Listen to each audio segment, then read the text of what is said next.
దేవుని మహాపరిశుద్ధ నామానికి వేలాది స్తోత్రాలు. ఈ సాయంకాలం మరొకసారి ఈ రీతిగా కలవడానికి దేవుడు చూపిన కృప మహోన్నతమైనది. మంచిది సమయంలో దేవుని యొక్క వాక్యాన్ని చదువుకుందాం. ప్రసంగి గ్రంథం 7వ అధ్యాయం 8వ వచనం. కార్యారంభము కంటే కార్యాంతము మేలు. ఒక చిన్న మాట ప్రసంగి గ్రంథకర్త తెలియజేస్తున్నాడు. కార్యారంభము కంటే కార్యాంతము మేలు అంటే ఒక మనుషుడు ఎలా ప్రారంభిస్తున్నాడు అనేది ముఖ్యం కాదు, ఎలా ముగిస్తున్నాడు అది చాలా ప్రాముఖ్యమైనది.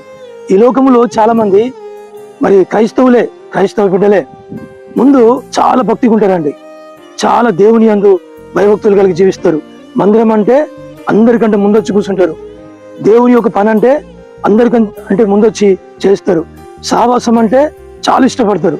సేవకులతో సావాసం చేయడం కూడా చాలా ఇష్టపడతారు. నిజంగా దేవుని పట్ల అచంచలమైనటువంటి విశ్వాసం కలిగి జీవిస్తారు.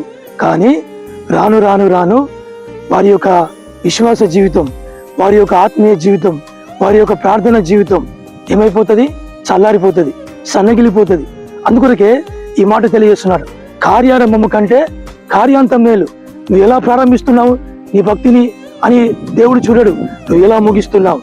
నువ్వు ప్రారంభంలో ఉన్నటువంటి ఆ మంట, ప్రారంభంలో ఉన్నటువంటి ఆ విశ్వాసము, ప్రారంభంలో ఉన్నటువంటి ఆ యొక్క దేవుని కొరకు ఆ వైరాగ్యము ఇప్పుడు నీకున్నదా?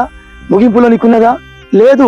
అందుకొరకే దేవుడు ఈ వాక్యం ద్వారా నేను హెచ్చరిక చేస్తున్నాడు. మన వాక్యంలో చూసినట్లయితే సొలొమోను మహారాజు తాను ప్రారంభంలో చాలా భక్తి కలిగిన వాడు, దేవుని కలిగి జీవించిన వాడు, తన తండ్రి చెప్పినట్టుగా తూచ తప్పకుండా చేసినటువంటి వాడు. అంత మాత్రమే కాదు, పరలోకపు తండ్రి యొక్క మందిరాన్ని కట్టుటకు పూనుకున్నటువంటి వాడు. కానీ ఆయన రాను రాను తన ఆత్మీయ జీవితాన్ని కోల్పోయాడు. ప్రారంభంలో సొలొమోను మహారాజు ప్రార్థించినప్పుడు అగ్ని దిగిందండి. ఆయన ప్రార్థించినప్పుడు అంట ఆ యొక్క మందిరములో, సొలొమోను మహారాజు కట్టించినటువంటి ఆ మందిరములో గొప్ప తేజస్సు, దేవుని యొక్క తేజస్సు దిగొస్తే యాజకులు దానిలోనికి ప్రవేశించలేకపోయారట. అంత వైరాగ్యం కలిగినటువంటి సొలొమోను మహారాజు తన ముగింపులో దుర్భరమైన జీవితాన్ని జీవించడం ప్రారంభించాడు. శ్రీలోలుడై తన ఆత్మీయ జీవితాన్ని, తన రాజరికం ఉన్నటువంటి ఆ గొప్ప మంచి జీవితాన్ని కోల్పోయాడు. దేవుని బిడ్డలారా, ఈరోజు చాలా మంది కూడా అలాగనే ఉన్నారు. నేను మీకు ఒక ఎగ్జాంపుల్ చెప్తాను. ఒక శ్రీమంతుడంట ఒక మేస్త్రిని పిలిచి, బాబు నా కొరకు ఒక ఇల్లు కట్టాలి అని చెప్పాడంట. సరే మంచిది, ఇల్లు కడతానయ్యా, దానికి ఇంత ఖర్చు అవుతుంది అంటే ఆ ఖర్చు ఆ శ్రీమంతుడు ఆ మేస్త్రికి ఇచ్చి వెళ్ళిపోయాడట. చక్కగా ఇల్లు కట్టాడట, అంతా అయిపోయింది. దాన్ని మరి ఓపెనింగ్ చేయాలి.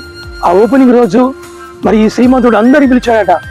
అందరిని పిలిచి ఈ మేస్త్రిని కూడా పిలిచి పక్కన నిలబెట్టుకొని అన్నాడట కదా, ఇల్లుని ఇంత చక్కగా కట్టినటువంటి ఈ మేస్త్రికి ఒకసారి చప్పలు కొడదామంటే అందరూ చప్పలు కొట్టారట.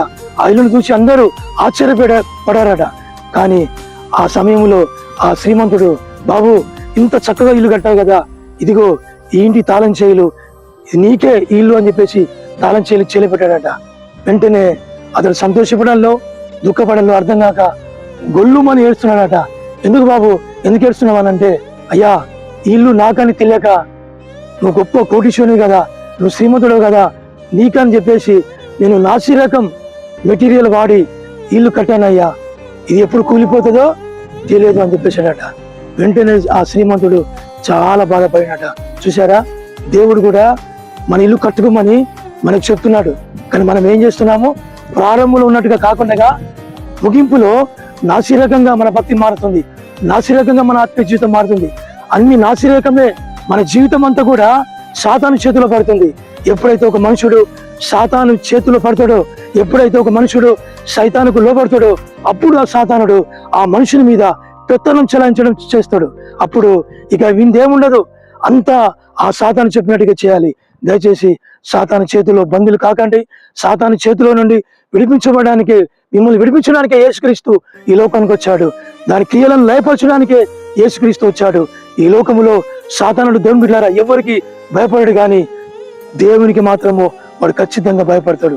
ఎందుకంటే ఓ సర్వోన్నతుడమైన దేవుని కుమారుడా, మాతో నీకేం పని, మా సమయం ఇక రాలేదని వాడు కేకలు వేసినట్టుగా మనం చూస్తున్నాం.